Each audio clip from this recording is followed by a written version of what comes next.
Aziz vatandoshlarim, bu meni 3-videom. Shu Shahzodjon Toshtemirovni ro'za kirishidan 9-turdan 3000 pulimni ola olmaganligim uchun hozir men yozsam, menga aytayapti-ku, agar hozir biron bir joyga videongizni chiqarsangiz, pulingizni ko'rasiz, kimlarga tarqatib yuboraman deb mana menga yozdi. Hozir men o'shalarini ham tashlayman.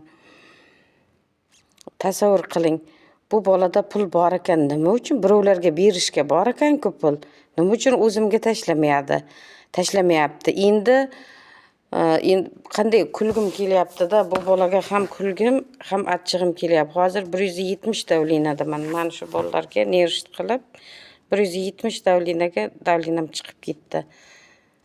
Mana nasib bo'lsa mana 5 oy bo'ladi, shuni ichida necha martalab ertaga tashlaymiz. Assalomu alaykum vatandoshlarim. Mana men hozir bu ikkinchi video. Hozir YouTube ga qo'yaman, Instagram ga qo'yaman, Imo, Telegram hamma gruppalarga tashlayman. Sizlardan iltimos, men 9-turda yana aytayapman, chunki ikkita video bor. Boshida ham aytganman bittasida. 9-turdan Shahzodjon Toshtemirovni turidan pul yutganman. Mana $3000 xabar yo'q. Faqat aldaydi. Ha, bo'lib tashlang uka, bo'lib tashlang dedim.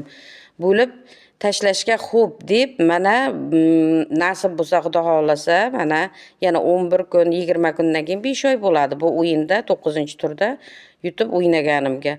Hozir adminiga pul berganimiz 48 soat O'zbekiston kartasiga tashlash uchun bu bolaga 48 soat vaqt beribdi. Shu uchun hozir menga tinmay yozyapti. Shahzod, meni endi kechirasizlar, kechirasiz. Assalomu alaykum aziz vatandoshlarim. Men Eshonqulova Saodat Xilichevna. Men 1925-yil 10-dekabr kuni Shahzod Toshtemirovni ro'za egirishidan $4000 pul yutgan edim. Undan 3000 rubllik pulidan, 3000 rubllik biletidan 20 ta bilet ochganman. Mayli, $1000 shu biletlar bilan ketdi.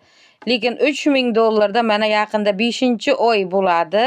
Yo'q, faqat mana bunaqa boshdan bosh men bilan yozilib kelib va'da berishlar, mana shu hammasi Shahzodjonni va'da berishlar. Mana bugun chislo necha? 19 mi? 19-aprel. Bugun mana bugun ham kecha va'da berdi. Endi 9 ga o'tdi. Siz uchun uni ochtiryapman, buni ochtiryapman. Faqat yolg'on gaplar. Endi qanday desam bo'ladi? Shu 9